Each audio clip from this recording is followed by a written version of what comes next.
कभी कभी सुनाता हूं मैं कथाओं में कि जब राम जी रावण को मार करके लौट करके आए तो जनक जी ने पत्र लिखा, पत्र लिख करके भेजा। राम जी अपनी सभा में बैठे थे, सारी वानर सेना बैठी थी। जामवंत जी बोले, भगवान आपकी ससुराल से पत्र आया है। राम जी बोले, पढ़ के सुनाओ, क्या भेजा है ससुर जी ने लिख के। तो उसमें जनक जी ने लिखा था, हमको बड़ी प्रसन्नता है कि आप सकुशल वापस आ गए हैं। 14 वर्ष बड़ा श्रम आपने सहा होगा, आपने लंका पर विजय प्राप्त की, उसकी भूरी भूरी आपको शुभकामनाएं आदि सब लिखी थी। और फिर नीचे लिखा था, जनकपुर वासियों की बड़ी इच्छा है कि 14 वर्ष तो हो ही गए हैं आपको वन गए, और ब्याह के बाद भी लाली जानकी और आपका यहाँ आगमन हुआ नहीं है। हमारी प्रार्थना है कि आप चारों पहुना मतलब जमाई राजा, चारों बहुओं के साथ और अपनी समस्त वानर सेना के साथ कुछ दिन आराम करने के लिए जनकपुर आ जाइए, हम आपकी सेवा करेंगे। महाराज जैसे ही ये बात सुनी, बंदर तो उछलने लगे, सारे बंदर नाचने लगे, बोले बढ़िया हुआ, लंका से थके आ रहे आए भैया, बिल्कुल आराम नहीं मिला है, आराम करवे जनकपुर जाएंगे। और हमारे ठाकुर जी जमाई हैं तो हम ठाकुर जी के चेला, हम भी जमाई हुए जनकपुर के, हमारी भी खूब खातिरदारी होगी। जामवंत जी ने जब पत्र सुनाया तो राम जी बोले, देखो हम जनकपुर जाएंगे, चारों भाई जाएंगे, हमारी पत्नियां भी जाएंगी, और 2-4 लोग हनुमान जी, जामवंत जी आदि कुछ श्रेष्ठ बानर संग चल देंगे, बाकी पूरी बानर सेना को हम नहीं लेके जाएंगे। बानर सब रोने लगे, क्यों, हमको क्यों नहीं ले जाओगे? बोले भैया हमारी ससुराल है, ससुराल में नाक बचाने जाया जाता, कटवाने नहीं। तुम लोग तो किसी से भी छीन के खा जाते हो, किसी पे भी चढ़ जाते हो, किसी के भी घर में घुस जाते हो, कहीं भी कुछ भी कर देते हो, और वो हमारी ससुराल है, वहां कहीं अगर तुमने कुछ ऐसा अनुचित कृत्य किया, हमारी तो नाक ही कट जाएगी। बानर सब बोले, ठीक है राम जी, जब मरने थे, प्राण त्याग करना था, तो हमको आगे खड़ा कर दिया, और जब मालपुआ मिलने वाले तो बानर यहीं रहो। ठीक है, कोई बात नहीं, देख लिया। बानर बड़े उदास हो गए, लेकिन राम जी तो लीला कर रहे थे। सब बानरों ने अति वृद्ध जामवंत जी को घेर लिया, बोले सुनो, हमको जनकपुर लेके चलो, हम भी मालपुआ खाएंगे, हम भी अपनी सेवा करवाएंगे वहां पे। जामवंत जी बोले, तुम्हारी आदतों की वजह से नहीं ले जा रहे हैं, तुम बन के बन उजाड़ देते हो, किसी मैदान में घुस जाओ उसको तहस नहस कर देते हो, किसी की भी सामग्री उठा के भाग जाते हो, ये सब तुम्हारा स्वभाव है, इसलिए बेचारे मना कर रहे हैं राम जी। बानर बोले, हम बिल्कुल सुधरे सुधरे जाएंगे, आप हमको ले चलो बस।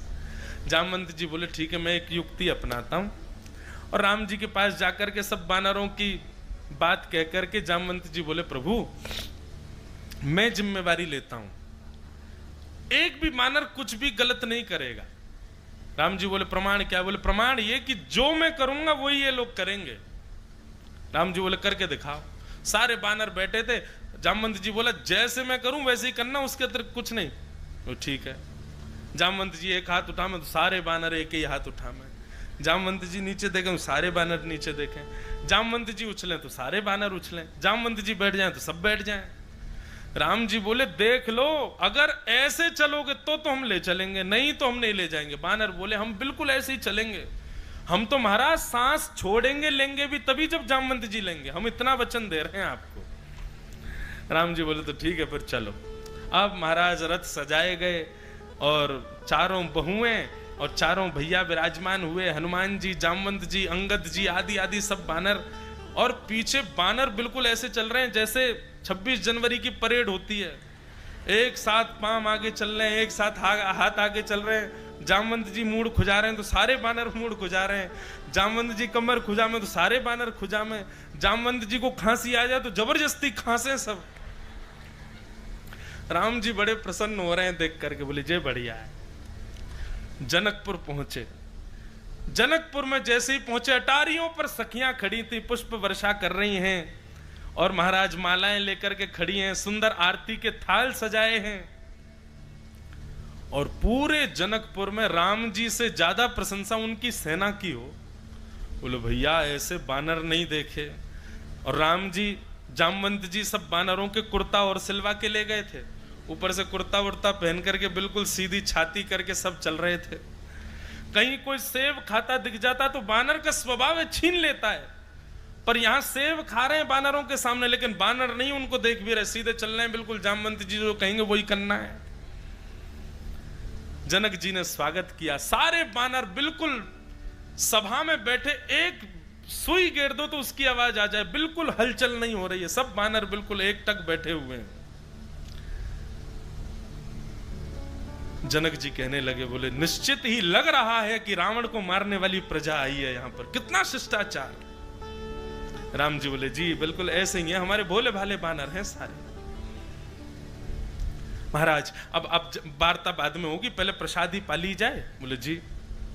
अब बानर तो भैया कभी पेड़ पर चढ़ के खाते हैं, एक दूसरे से छीन के खाने वाले, लेकिन आज बानरों के आगे पट्टा लगाए गए, चौकियां लगाई गई हैं, आसन धरे गए हैं, थालियां लगी गई हैं, उसमें सुंदर सुंदर कटोरियां रखी हैं। अब एक एक सामग्री आ रही है, कढ़ी आवे, दाल आवे, सब्जी आवे, पूड़ी आवे, गुलाब जामुन आवे, रसगुल्ला आवे, लेकिन बानर थाली की ओर नहीं देख रहे, सब जामवंत जी की ओर देख रहे हैं। बोले ये जो करेंगे वही करना है।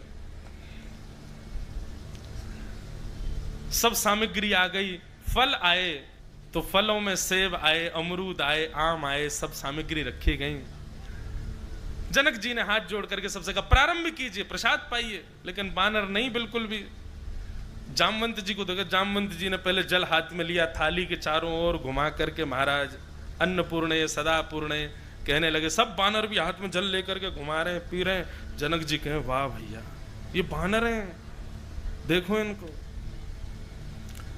देखने के लिए भीड़ लगी है बानरों के शिष्टाचार को। इतने में ही जामवंत जी ने सबसे पहले आम उठाया, आम ही प्रिय था उनका। आम को घुमा के देखा, बोले वाह बढ़िया वाला मीठा आम है। अब जामवंत जी भैया नेका ताकतवर नहीं थे, जामवंत जी इतने बलवान थे, इतने बलवान थे कि राम जी जब रावण को मार के लौट के जब वापस आ गए तो एक दिन जामवंत जी अपनी हथेली खुजा रहे थे, तो राम जी बोले क्या हो गया? बोले कि भगवान मेरी हाथ की खुजली शांत नहीं हुई। बोले क्यों? बोले मेरे समान बलवान पूरे राम रावण युद्ध में दो ही थे, एक तो रावण और दूसरा कुंभकर्ण, और दोनों को आप दोनों भैयाओं ने मार दिया, मेरी तो हाथ की खुजली ठीक ही नहीं हुई है। इतने बलवान थे जामवंत जी।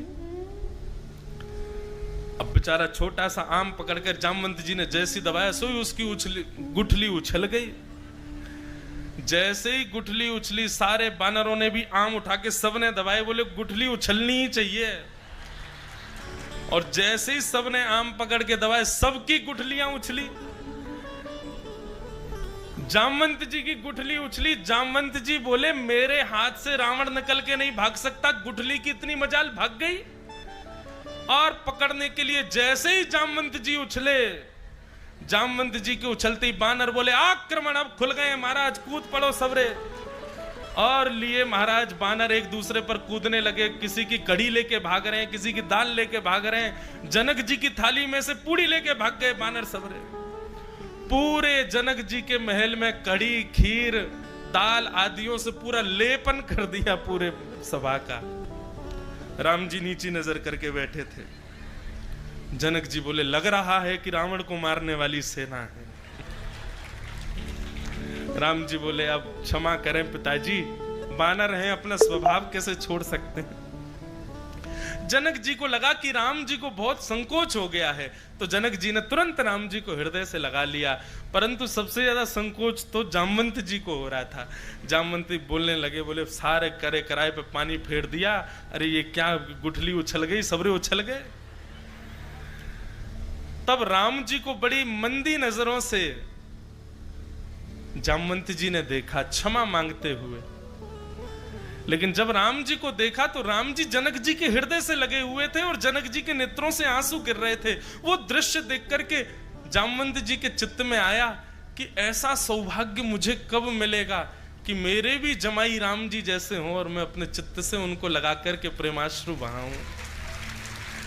ये हृदय का भाव जैसे ही प्रकट हुआ, अंदर से आत्मग्लानि हो रही थी कि मेरी वजह से सब बिगड़ गया। राम जी जामवंत जी के चित्त की बात समझ गए, तुरंत आसन से उठ करके आए और जामवंत जी से बोले हम आपके चित्त की बात समझ गए हैं, आप आत्मग्लानि मत करो, हम आपसे बहुत प्रसन्न हैं और आपको वचन देते हैं आपके हृदय का मनोभाव हम द्वापर युग में पूर्ण करेंगे।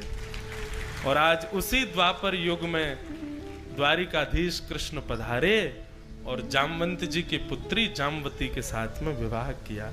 बोलो जामवती रमण भगवान की। दूसरा ब्याह जामवती जी के साथ।